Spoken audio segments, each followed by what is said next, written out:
On the eve of this new millennium, Time magazine made this incredible statement. The single most powerful figure, not merely in these 2 millenniums, but in all of human history, has been Jesus of Nazareth. Well, that's a pretty bold claim. So who was he? Scholars now know he was a real person who did live 2,000 years ago, because you see, ancient non-Christian historians wrote about Jesus. But who was he? Well, Jesus of Nazareth claimed to be the Messiah, that is, God in human flesh. Now, Mohammed, Buddha and Confucius never claimed to be God, but Jesus clearly did. Now, to make such a claim, Jesus was either mad or crazy, because if I said, hey, I'm God, you'd suggest I go see a psychiatrist. Or he's bad because he's lying, if he knew that he was not, but he claimed to be God.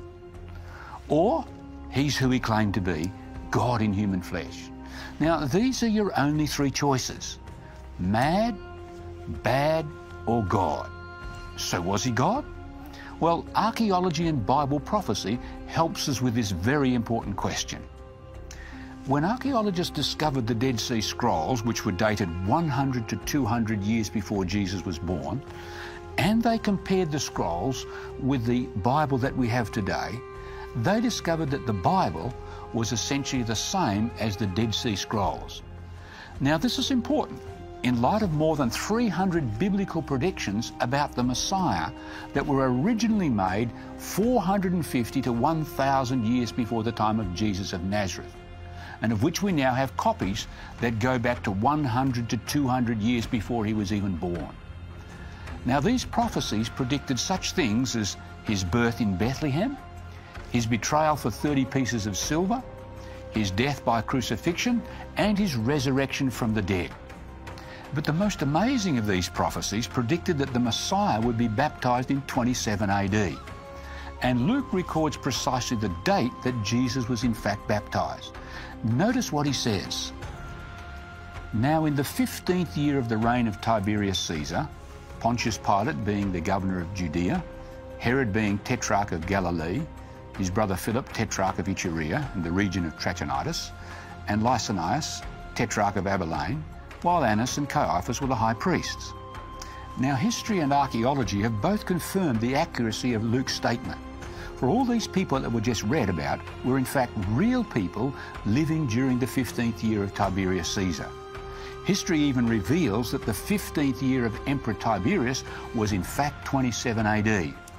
Now, Luke tells us what occurred in 27 AD. Notice what he says.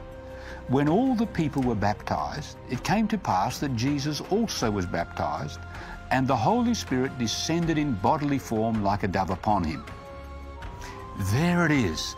Jesus of Nazareth was baptized, you see, and when he was, the Holy Spirit came on him. Luke puts it this way in his book of Acts. Notice what he says.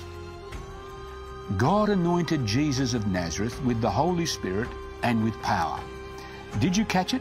The word anointed, you see, is the Hebrew word Messiah, and the Greek word is Christ. At his baptism in 27 AD, Jesus of Nazareth became Jesus the Christ, the Anointed One. But you see, Daniel had predicted this over 500 years before. You see, Bible prophecy reveals very clearly that Jesus is the Christ or the Messiah. In other words, he's God in human flesh. But there's much more. The prophecy even predicted that Jesus would be crucified in 31 AD, and he actually was. You see, which is why Sir Isaac Newton, the man famous for the law of gravity and a keen student of Bible prophecy, had this to say about the prophecy of Daniel 9. He said, it's the foundation stone of the Christian religion. Now, you can check all of this out for yourself in our free online course called Secrets of Prophecy. Visit our website and learn more today.